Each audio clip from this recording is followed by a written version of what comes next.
TJ the DJ. I had to say it like that because, first of all, you're not just a DJ. I mean, you come from a family of legends. Let's just put it out there, legends. Thank you, I appreciate that. Man, for sure. How does that feel to be carrying on that tradition and, you know, continuing on with your father's legacy? It's a cool feeling. You know, it's definitely a great feeling. Playing out here with Marty and Ferg, it's like my dad being in the 80s, you know, like playing with Run and D, you know, so like being able to play stages that they performed at, selling out shows that they sold out shows as well over 20 years ago, you know, it's a dope feeling. It's almost like JMJ reincarnated, and that's kind of how we feel about it. It's cool.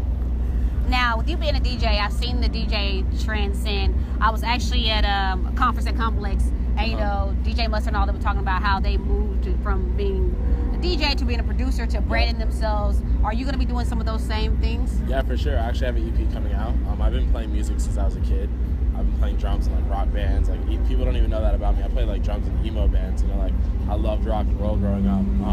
So making music was always where this stemmed from, and then DJing was a way to express that music that you like. You know, express your influence with music. So that's kind of how I got into that, and of course the turntablism effect as well. I love scratching and doing tricks and putting out videos like that, like fucking around on the train and like random shit. You guys should check that out, by the way. But yeah, no, it's I'm definitely going to be putting out music as well, and I feel like it's just a circle, it's just like a cycle. If you DJ, you want to put out the music that you make, you know, and if you put out music, you want a way to express it, and that's DJing, so it's a cycle. Now, with your EP, what kind of music are we going to be listening to? Because your ears to a lot of different things, so I don't expect to just hear hardcore hip-hop. Nah, for sure, it's actually the opposite, you know, it's like, it's a bunch of electronic sounds in there, you know. I've been listening to dance music for a really long time, so there's a lot of dance influence. There's R&B singers singing on all 3 records, you know, so you get like a nice future R&B flow as well. And of course I'm gonna give you like big drums with hip-hop, but it's not gonna be like a classic hip-hop records or EP that people would think I'd put out because of who I am. Now, your family transitioned to Texas a while back, so I have to assume that Texas has had some type of small influence on your music, just a little bit, because it's different down here in the South. It's much lower than New York. For sure. I would say Texas and Virginia. Like when my pops passed, like a year after, we actually moved to Virginia. So I was out there for a long time, like Northern Virginia, Fairfax area. So I'm like, it's weird. I was in New York for like 10 years. Pops passed, moved to Virginia. So I have a lot of Southern influence in me, you know? And of course, Dallas, my family being in Dallas now as well. But yeah, Virginia and Texas, I'd have to say for sure. Who are some of your favorite artists out of Virginia and Texas? Out of Virginia, I'm gonna have to say Pharrell. I'm gonna have to say Missy. I'm gonna have to say The Clips, Chris Brown, Trey Songz. There's so many dope. Out of the DMV area, JIDK, he's fire. He's from Maryland right now.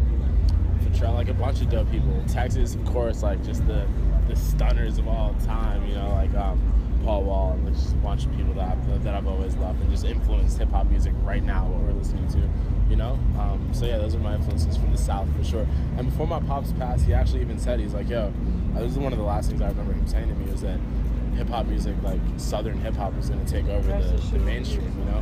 And it couldn't be. Say people love you, alright. And it couldn't be more. He couldn't have been more right, you know? It's like all we're listening to right now is Southern hip hop. He called that like in the early 2000s, so. Yeah. How do you keep your ear to the street and, you know, stay up to date with the changing trends? Audio Mac. I'm on Audio Mac all the time, getting music from there. SoundCloud, you know, just a bunch of blogs, just finding shit. My little brother is a beast. He's 21 and like he's always super hip to the streets, you know. So I make sure I stay on his ass to see what he's listening to, and he's always hip. He'll like call out a record like months before. He's like, yo, it's just gonna be Hot Watch. It'll happen, you know. So we all, like, as a family, we all kind of have that niche, you know. So just kind of like not actually like kind of I think how we kind of follow it as a Dope Roots movement. Dope Roots is a record label that we started, and kind of what we do is we don't follow the trends, you know. Like we kind of look to see what's gonna be popping and kind of hear for that sound and hear like what we were influenced by as kids, you know, because we're the people that are making these records now, you know. It's like the 90s babies that are making records, and what were we influenced by? And if you can put your ear to that, you'll know it's about to come out, you know. Now, we've seen you on Growing Up Hip Hop, and you've let people into your lives a little bit. Do you think you'll do more reality TV or let people peek and see how you live? Growing Up Hip Hop will be the only reality TV I do because it's with my homies, people that I care about, people that care about me, and that's the only place I feel safe. You know, like all these other shows, I'll have you fighting people and shit, like trying to hook up with girls and shit. I can't have any of that in my life. So Growing Up Hip Hop will be the only reality TV show I do, for sure. So when you're not on tour, what are you doing? What does your like downtime look like? Skating. I skateboard a lot. I skate every day. That's like my clarity. It's where I find my space, where I get time to think, or I'm making music, or I'm with my homies. You know, I like to have fun. I'm an adrenaline junkie. Like I like to do a bunch of crazy shit. I snowboard a lot and stuff like that. So. Who would we be surprised to hear that's in your iPod right now? Who you listening to on your Apple Music?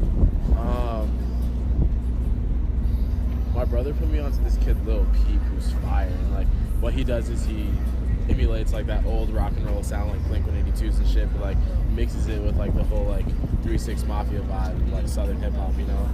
And that whole vibe right there is perfect because if you think about it, that's what Uzi's doing, that's what Travis Scott's doing, that's what McConaughey's doing. Like they're taking pop or like punk rock and like making it hip hop, you know. Like so, this kid Lil Peep is actually like really doing it. So I've been fucking with him a lot. And of course, I listen to a lot of crazy shit. Like, you know, I got Adele in my shit, of course. You know, I got some Adele. I got a bunch of shit. We're not even gonna go there. Yeah. For sure. Man, appreciate it. So let us know what we got. The EP coming out. EP's right? coming out. Yeah. What else we need to be looking for?